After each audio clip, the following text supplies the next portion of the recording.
19h45, la barrière Info Soir. Monsieur, dames, bonsoir et bienvenue à cette nouvelle session d'information du dimanche 7 novembre 2021. Sur ce plateau, nous accueillons comme invité du journal Amadou Harouna Mega.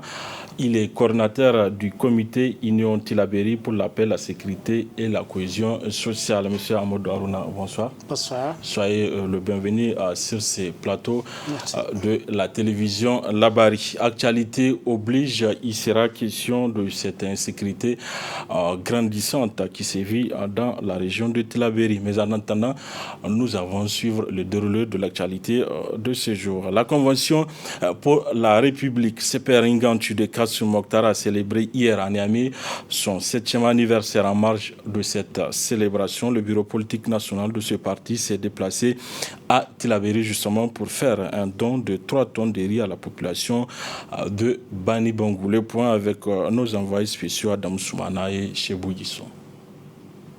Au-delà de la compassion des militantes et militants du CPR Nganti lors de la célébration du 7e anniversaire du parti à Niamey, le bureau politique national du dit parti avec à sa tête le président Kassou Mokhtar s'est transporté dans la capitale du fleuve Tillabéri pour porter assistance aux populations de cette région endeuillées par le terrorisme. Nous venons ici à Tillabéri au nom de tous les militants et militantes du CPR Nganti qui ont fêté le 7e anniversaire de leur parti aujourd'hui. Malheureusement, cela coïncide avec une situation de deuil avec ce que nous avons connu à Bani Bangou et puis à Anzourou. Nous avons décidé de faire ce geste symbolique de 3 tonnes pour que nous venons de remettre au gouvernorat de la région de Tillabéri afin de les acheminer à toutes les familles endeuillées de Bani Bangou. Nous marquons toute notre solidarité, notre compassion, nos prières et leur dire ils ne sont pas seuls. Ils ne sont pas seuls. Un geste vivement salué par le représentant du premier responsable politique de la région. Je prends la parole au nom du gouverneur de la région empêché pour venir réceptionner ce don, ce joyau, n'est-ce pas, que le parti a bien voulu mettre à la disposition des populations de Bani Bangou qui est actuellement confrontée aux affres de l'insécurité au niveau de leur localité. Et tout d'abord, permettez-moi, au nom du président de la République, chef de l'État, chef suprême des armées, au nom du Premier ministre, chef du gouvernement, Oumoudou Mohamedou, au nom du ministre de l'Intérieur, au nom de la population de la région de Tillabéri en général et de la population éplorée de Bani Bangou et de Lanzourou, réellement de remercier chaleureusement et du fond du cœur le parti Nganti pour ce geste-là qui nous va droit au cœur. La quantité de 3 tonnes, ce n'est pas ce qui est important, réellement c'est le geste. C'est le geste qui a de la valeur. Vous nous démontrez que la République est une et indivisible. Quel que soit là où vous êtes réellement de cœur avec les populations. Réellement, vous nous le démontrez aujourd'hui. Et surtout, on a coutume de dire qu'un malheur réellement qui est partagé, ce malheur-là n'est pas diminué. Ce geste de la Convention pour la République doit faire école pour poser le jalon d'une solidarité nationale à l'endroit des populations éprouvées par le terrorisme. 3 structures syndicales des conducteurs de taxi étaient ce matin en congrès statutaire à travers le thème « Lutte contre le transport clandestin dans les centres urbains ». Quelle contribution des conducteurs de taxi? C'était dans la salle de réunion de MJC Diado Sekou en présence de plusieurs partenaires. Il s'agit pour ces 3 syndicats de veiller ensemble à limiter certaines pratiques devenues courantes. Boubacar Ibrahim, Nasser Seydou. S'associant dans une alliance synergique à travers un congrès statutaire commun, les 3 structures syndicales des conducteurs de taxi, notamment Escotan, Sankota et Sinakota, visent à travers ces instances finir avec la non-réglementation des transports dans les villes du Niger. La lutte contre le transport clandestin dans les centres urbains, quelle contribution des conducteurs de taxi, c'est cela le thème choisi pour la présente assise. Ce thème interpelle à plus d'un titre car la persistance de ce problème peut entraîner à la longue la disparition totale des avantages ainsi que la qualité du transport urbain. Et il ne peut être combattu qu'à travers une synergie des efforts. C'est pourquoi nos 3 structures syndicales, à savoir le SCOTAN, le SYNCOTA et le SYNACOTA, ont décidé d'organiser une ouverture commune de leurs congrès respectifs afin d'échanger autour de ce thème et qu'ensemble nous puissions proposer des pistes et des solutions pour arrêter cette pratique néfaste. Pour le secrétaire général de la Confédération syndicale des travailleurs du Niger, ces thèmes choisis pour ce congrès viennent à point nommé surtout dans ce contexte d'insécurité. Ces assises sur le thème « Lutte contre le transport clandestin, quelle contribution des conducteurs de taxi » se tiennent dans un contexte sécuritaire préoccupant, avec l'hécatombe de Banibangou ayant enregistré plus de 60 décès dans le rang des paisibles populations civiles. La CSTN, qui défend les valeurs de justice sociale, de démocratie et de dialogue social, se tient à vos côtés pour vous soutenir dans vos luttes syndicales au profit des travailleurs de votre secteur. Présent également à ces congrès, le président du Haut Commissariat à la modernisation de l'État, une structure grâce à laquelle plusieurs militants ont bénéficié d'un renforcement des capacités, ce sont des messages de bonne conduite et de respect des usages et règles de la circulation routière qu'il a tenu à proférer à l'endroit des taximans. À noter qu'au cours toujours de ce congrès, ces 3 organisations auront à renouveler leur bureau. Du sport dans cette édition, concert caritatif donné par l'artiste Amadi Malan vendredi dernier à la place AB de l'université Abdou Moumouni Goudoumouamou. Littéralement, notre contribution vise essentiellement à récolter des dons de fournitures scolaires pour les plus démunis, nous rapporte Abdrazak Léo.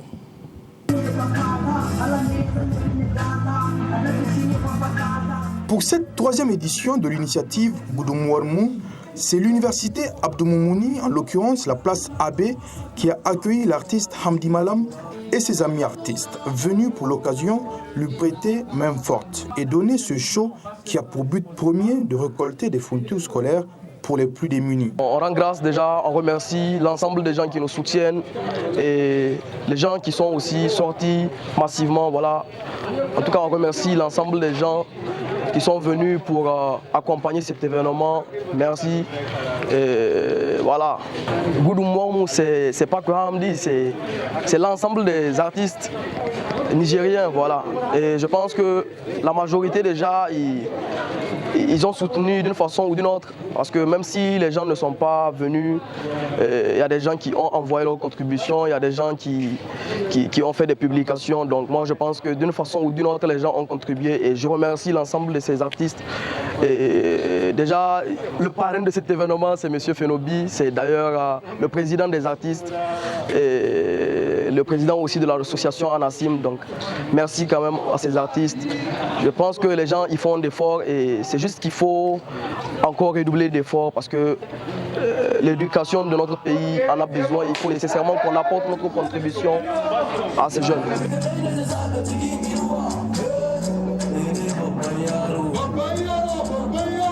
Ce concert caritatif est salué par plus d'un. Je suis très content pour l'initiative et j'appelle aussi à l'endroit de tous les artistes nigériens vraiment d'imiter, de prendre cette initiative pour aider l'éducation de notre pays. Il a une démarche, c'est un artiste qui marche en programme, il sait ce qu'il fait, il sait où il va, il sait quand poser des actes. Donc je me dis que c'est un artiste qui a plein de talent, qui a de l'avenir. Et il est en train de forger cet avenir. Kayak Sud est une association à but non lucratif et qui a pour mission d'apporter son soutien aux populations nigériennes les plus démunies. Et nos axes d'intervention sont essentiellement l'éducation, la santé et aussi l'insertion socio-professionnelle. Comment est-ce que vous trouvez cette initiative du jeune Hamdi Malam? Nous pensons que c'est une initiative très louable. C'est d'ailleurs pourquoi nous avons jugé utile de nous porter pour apporter notre soutien comme on peut. Parce qu'aujourd'hui, la jeunesse nigérienne, les enfants nigériens sont dans le besoin en tout ce qui concerne les fournitures scolaires, en tout ce qui concerne les appuis multiformes concernant l'éducation. C'est d'ailleurs pourquoi nous avons pensé qu'il est notre devoir de joindre nos forces à l'artiste Hamdi pour que son initiative puisse se concrétiser. C'est une initiative vraiment vivante et vraiment qui est pleine de courage que toute bonne volonté doit avoir. Et vraiment, on encourage cette initiative pour que ça aille au-delà de nos rejoints, des villages et tout ça, pour que tout le monde puisse en bénéficier. Nous sommes là pour le concert de Hamdi où nous l'accompagnons parce que c'est un geste vraiment à saluer. Et c'est sur une note de satisfaction globale que ce concert qualitatif a pris fin. Voilà, je l'ai annoncé en début de cette édition. Nous avons comme invité du journal Amadou Haruna Meiga. Il est coordonnateur du comité Union Tillabéri pour la paix, la sécurité et la cohésion sociale. Monsieur Amadou, bonsoir. Bonsoir. Voilà, vous êtes le coordonnateur du comité Union, je le disais tantôt, Union Tillabéri pour la paix, la sécurité et la cohésion sociale. Est-ce que vous pouvez nous faire une brève présentation de votre structure? Très bien, je vous remercie d'abord de m'inviter sur le plateau pour être suivi en direct par vos téléspectateurs. Alors, le comité Union Tillabéri pour la paix, la sécurité et la cohésion sociale a été créé suite aux événements que tout le monde connaît au niveau de la région de Tillabéri depuis 2017. Vous n'êtes pas sans savoir que la région de Tillabéri, dans un premier temps, c'est certaines communes, plus maintenant certains départements qui étaient vraiment qui faisaient l'objet d'attaques des bandits. Et moi, je vais les qualifier de bandits puisqu'au regard de leur mode opératoire, de comment les choses se passent, moi, je ne dis pas que c'est des terroristes, encore moins des djihadistes, puisque c'est des bandits seulement qui sont intéressés par le bien matériel, qui rentrent dans les maisons d'autrui, prennent certains objets de valeur. Donc, puisque au niveau de tous les départements de la région de Tillabéri, il y a cette insécurité et nous avons réfléchi, nous avons dit vaut mieux que nous nous retrouvions ensemble, créer un comité que de disperser nos énergies, qu'on dise que tel département son comité, tel département son comité. Nous sommes dit que la lutte ne sera pas efficace. Donc, vaut mieux mutualiser donc, les énergies et les efforts pour réfléchir et voir comment est-ce que nous pouvons apporter notre contribution. Parce que vous n'êtes pas sans savoir que la sécurisation des personnes et des biens, c'est le rôle exclusif de l'État. Mais l'État a besoin de soutien. L'État a besoin que d'autres organisations apportent aussi leur concours, leur contribution pour qu'ensemble nous puissions arriver au bout, n'est-ce pas, de ce phénomène-là. Donc nous sommes sans armes, sans argent, mais nous avons quand même la matière grise pour réfléchir et faire des propositions aux décideurs politiques. Voilà, si vous voulez, et ce comité, il est là depuis 3-4 ans, que dure donc cette insécurité, et nous sommes en train de mener quelques actions, timides soient-elles, mais nous sommes en train quand même de mener des actions. Les gens sont en train de nous entendre, nous faisons entendre. Quel genre d'actions concrètement vous faites sur comme je l'ai dit, les actions, c'est à travers les déclarations, c'est à travers les rencontres avec certains décideurs, notamment les ministres en charge de la question. Et donc, il y a beaucoup de choses que nous sommes en train de faire. Avec vous, par exemple, vous nous invitez et pour recueillir notre avis pour telle ou telle situation. Donc, nous sommes là pour ça. Donc, il faut parler. Maintenant, il faut joindre les actes à la parole. Les actes, nous, c'est les propositions ou suggestions que nous faisons aux décideurs politiques pour les soutenir dans les actions qu'ils sont en train de mener. Alors, le 2 novembre dernier, 67 civils tués dans le département de Bani Bangou. Le lendemain, à Anzourou, 13 militaires également ont été tués. Donc à cette occasion, le président de la République, Bazoum Mohamed, était hier dans la région de Tillabéri pour apporter sa solidarité, sa compassion face à ces douloureux événements. On va suivre le discours qu'il a tenu en face de la population de Bandibongo pour revenir à vous. Nous sommes des musulmans.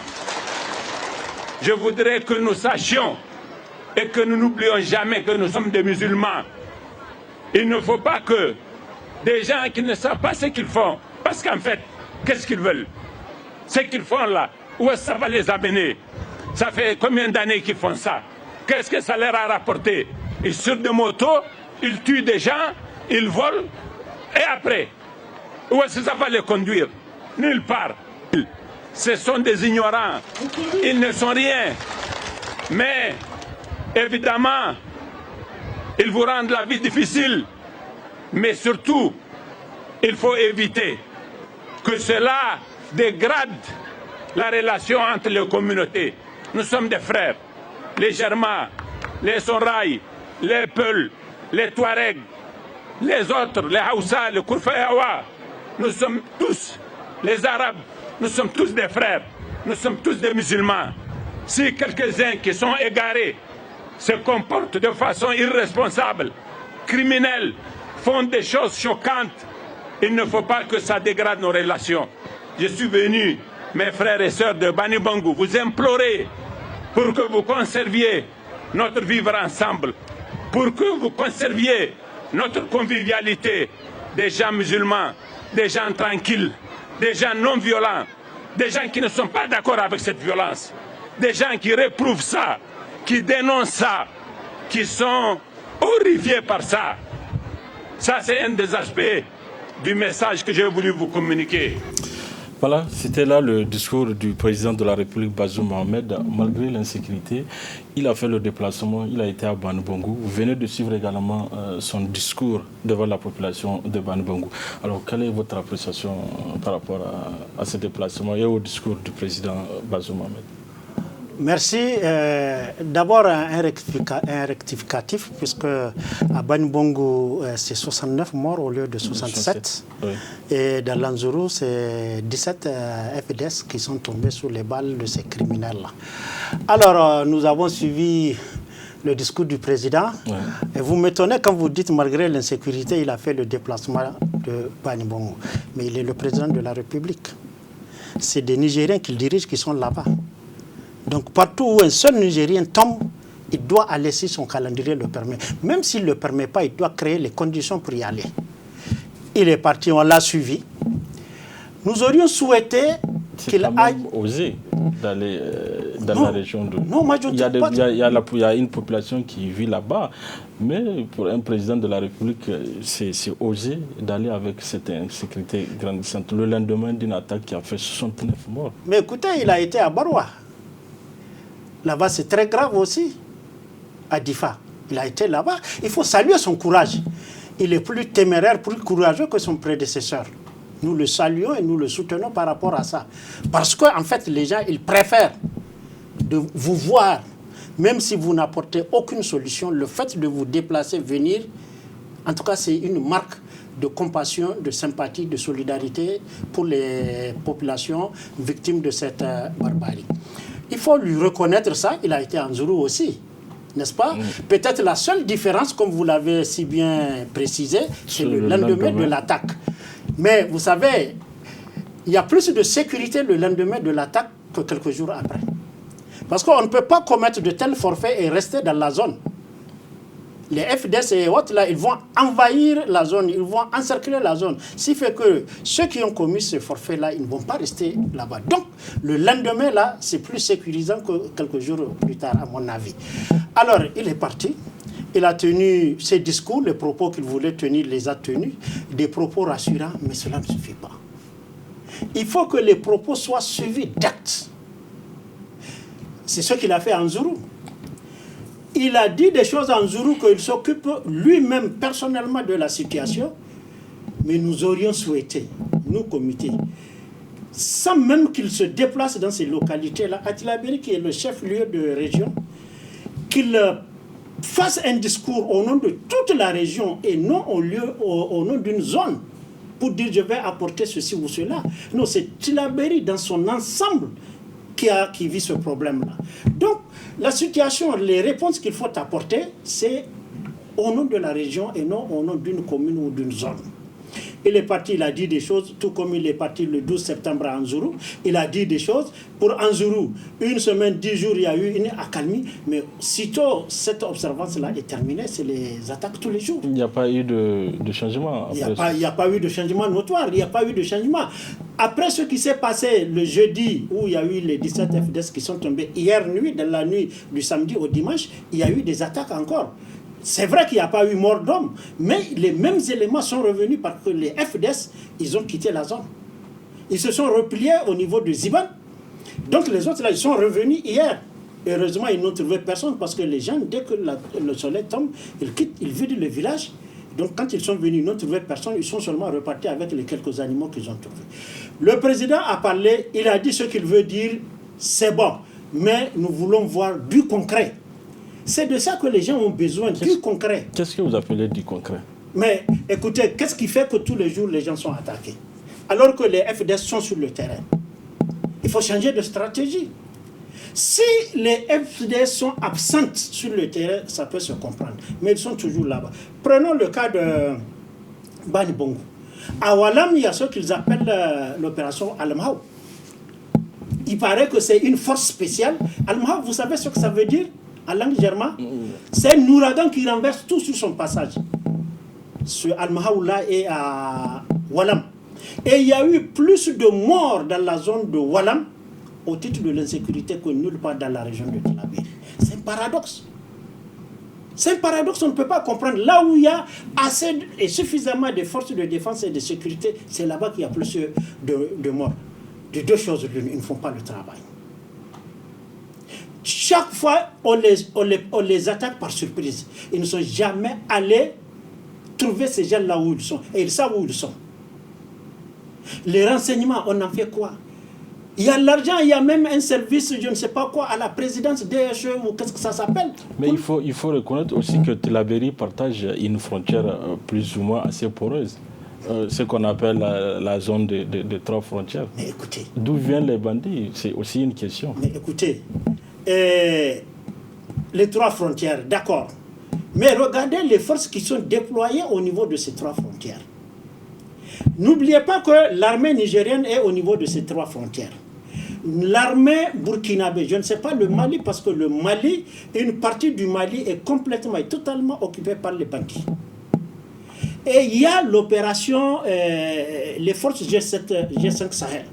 Mais tout ce bon monde-là, s'ils sont utilisés rationnellement, je vous assure, on va arriver à bout de ces bandits-là. Je ne dis pas aujourd'hui, demain ou après-demain ou une semaine, mais ça va arriver. C'est des stratégies. Jusque-là, ils ont essayé des stratégies qui n'ont pas prospéré, mais il faut changer. Il faut changer, il ne faut pas continuer toujours sur les mêmes principes alors qu'ils ne donnent rien. Ça ne va pas.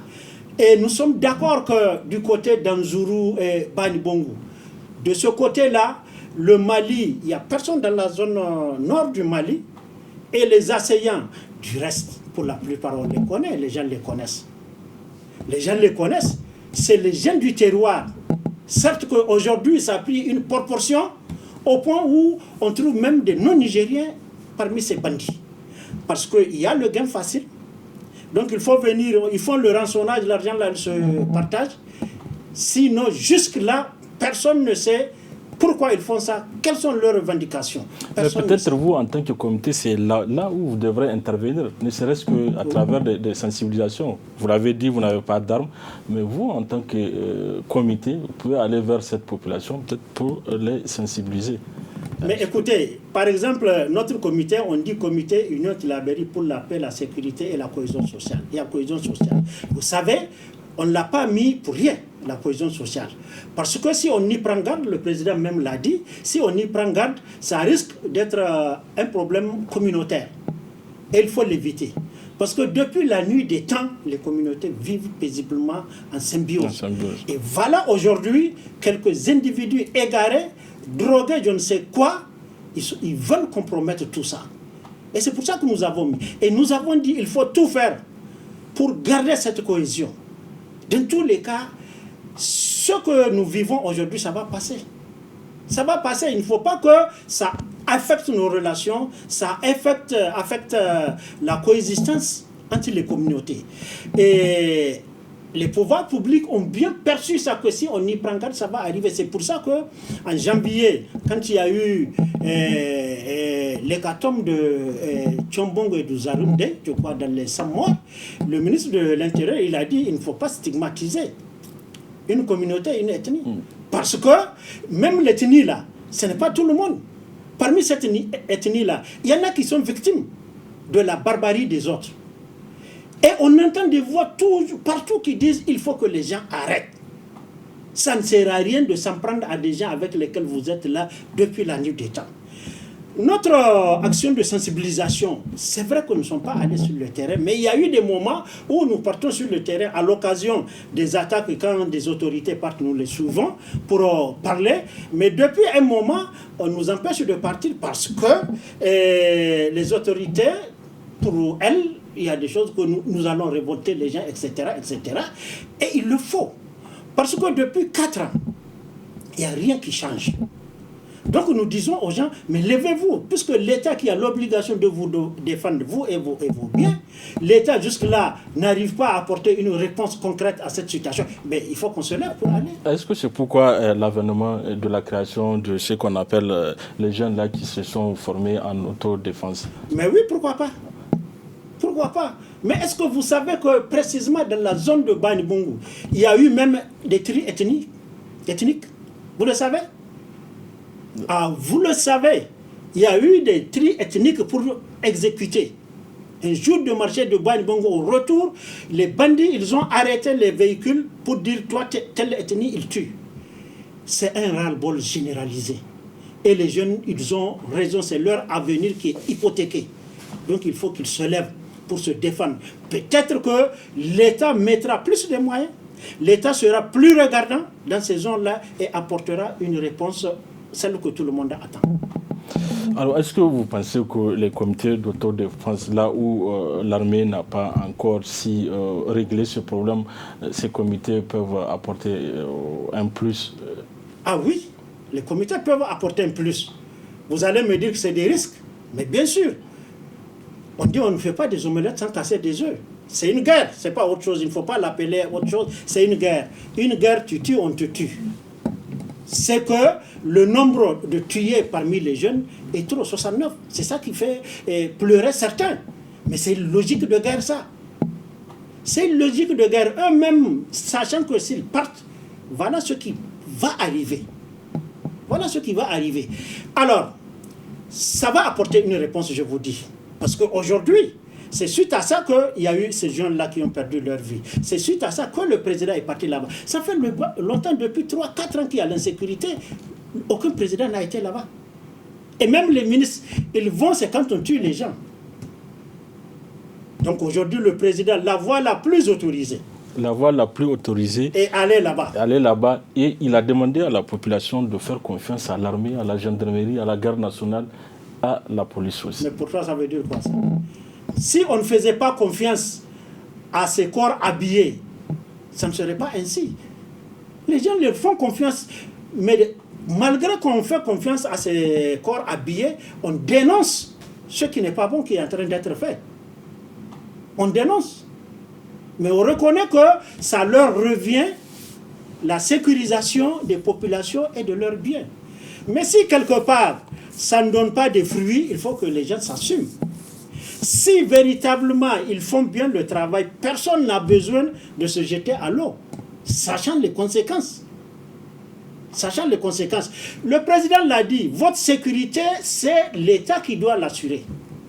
Eh bien, à partir de ce qui s'est passé là, que l'État s'affirme, on n'aura pas besoin d'aller vendre nos vies. C'est parce que quelque part, il y a défaillance, incapacité, impuissance. Les gens ont pris les armes pour aller. C'est ça. Si tout va bien, ils font bien le travail, on ne va pas. Et c'est eux-mêmes les militaires qui disent la meilleure défense c'est l'attaque. Il faut aller les trouver, on connaît là où ils sont. Et même si on ne connaît pas, il faut les chercher. Toutes les attaques dont nos FDS ont fait l'objet, c'était par surprise. Quelqu'un qui vous cherche là. Il vous a étudié comment il faut faire pour vous tomber dessus. Et chaque fois, c'est ce qui se passe. Même ce qui s'est passé avant-hier en Zoum. C'est ça. Donc il faut qu'on oublie ça. Lorsque vous êtes dans une zone déclarée de haute insécurité, ce n'est pas pour dormir. Et ces bandits-là, ils sont avec les gens. Ils ont leurs éclaireurs, ils ont leurs complices. Ils suivent au pas à pas le mouvement des FDS. C'est pour ça que chaque fois, ils les surprennent. Donc il faut qu'on change. Si ceux qui sont sur le terrain, ils ont fait 3, 4 ans, il faut les changer. Il faut les muter ailleurs, amener d'autres. Avec des missions bien précises, avec des équipements adéquats et en quantité suffisante. Parce que quelque part, ça fait défaut. Il y a certaines situations que nous ne pouvons pas comprendre, même en tant que civil qui n'a pas fait l'armée et a pour forte raison les stratégies de guerre. Moi, j'étais sidéré quand j'ai appris l'attaque du convoi du chef du préfet de Bankilari. Un véhicule armé devant, un véhicule armé derrière. Il est au milieu. Même le code de la route, on dit entre deux véhicules, la distance réglementaire c'est 70 mètres. C'était une embuscade. Mais une embuscade, c'est-à-dire le premier véhicule peut tomber dedans. Et celui qui est derrière, s'il y a une distance assez raisonnable, il ne tombera pas dedans et il va riposter. Quelque part, c'est des jeunes communs qui ne sont pas aguerris, qui n'ont pas d'expérience, et voilà le résultat, toujours on pleure nos morts. Monsieur le coordinateur, merci. Merci d'avoir répondu à notre invitation. Amadou Harouna Meiga, je rappelle que vous êtes coordinateur du comité Union Tillabéri pour la paix, la sécurité et la cohésion sociale. Merci également à vous, monsieur, dame. Merci de nous avoir suivis. C'est tout pour ces 19h45 de la télévision Labari. Au revoir.